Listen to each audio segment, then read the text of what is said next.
both private sector and public sector funding and efforts to have effective, efficient actions on the ground, to make it more mobile and more agile, but more importantly, to re-inject capital back into the local economy. So this is my question. First thing I'd like to ask is this. Will you and President Trump promise to not forget Western North Carolina if you win the election? We will never forget Western North Carolina.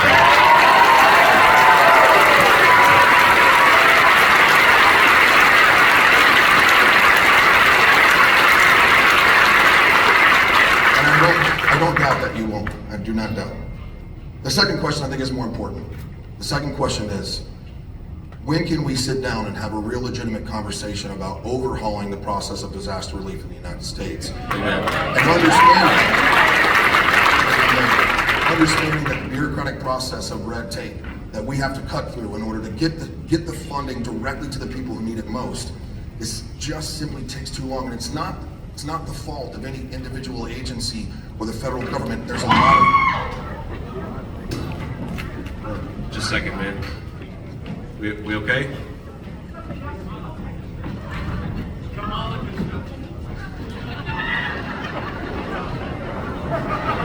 Kamala Harris built this platform behind us.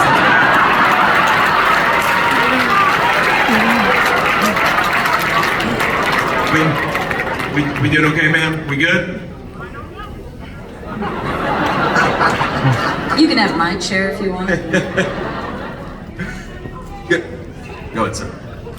The question is, can we have a conversation about revamping a national disaster strategy so that we can utilize retired veterans and special operations personnel who have been leading the charge hands down in Western North Carolina and effectively provided food supplies and medical aid and assistance to thousands and thousands of lives, and revamping the national disaster strategy in the United States so that we can make it more effective?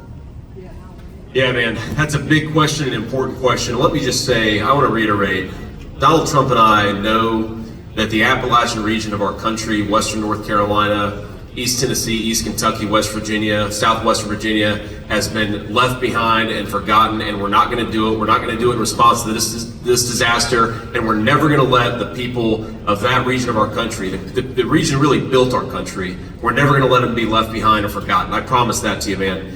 And let me just say about the disaster response. First of all, I want to thank you all for everything that you did, and I want to thank all the private relief agencies, the charities, the Good Samaritans who did their job and took care of their fellow Americans. God bless you guys. We should all be proud of them, and it would have been a lot more without them.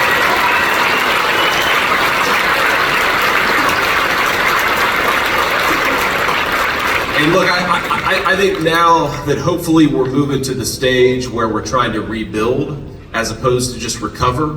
And I know we're still recovering a little bit, and that's an unfortunate tragedy here.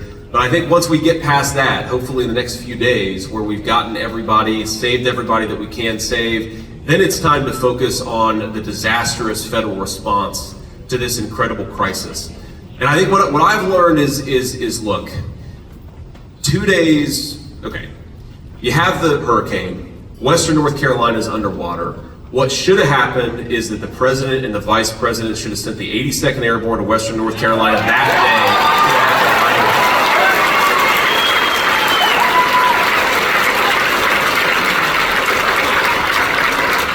day. And instead, of course, we had a president at the beach and a vice president at a fundraiser in San Francisco. What you need in times like this is you just need leadership. Because I think, sir, you put it so well, it's not any one agency. And there are a lot of people working on the federal effort who are doing a good job, or at least is doing as good as they can. The problem is all the bureaucratic incompetence. And I was actually talking with Elon Musk about this a few days ago. I mean, Elon, by the way, was like a center-left Democrat 4 years ago. Now he's got a dark MAGA hat, right? On that, you talk about a guy who's pissed off about government incompetence. It's Elon Musk. But I think what happened is, look, you've got the FAA, you've got FEMA, you've got all these relief agencies, and you've got people who have been trained by the government bureaucracy that their job is not to cut the BS and help people, it's to basically act like the DMV, right? And unfortunately, what that means in this case is you've got a lot of people who could have been helped, a lot of lives that could have been saved that weren't. And there's a lot of details to figure out. I'm sure we're going to learn a lot about how corrupt and incompetent our government is.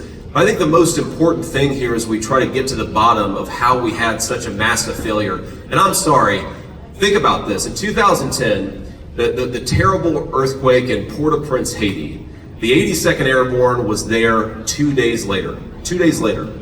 The 82nd Airborne is an hour away from Western North Carolina, and it took 6 days to get them there. That doesn't happen without a failure of leadership. We got to get to the bottom of exactly what that failure of leadership looked like. And the final thing I'll say, sir, is the only way to fix this is by accountability. It's true in the private sector, it's true in the public sector. If you don't have accountability, in other words, if you don't fire the people who screwed up, it's never going to get better.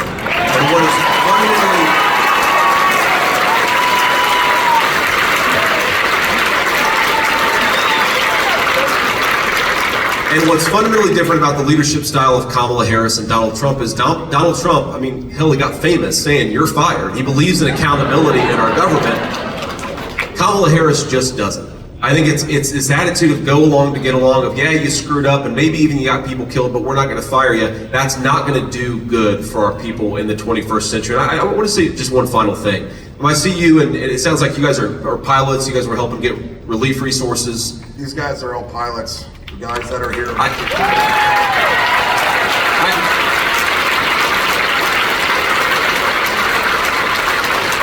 I just want to say, man, I want to be the kind of vice president where you feel like I have your back and that I haven't left you behind. And I know that Donald Trump wants to be the kind of president that'll always have your back and never leave you behind. We are so proud of you. We're so grateful for you, and we're going to fight for you when we're in the White House. God bless you guys. Thank you. Thanks for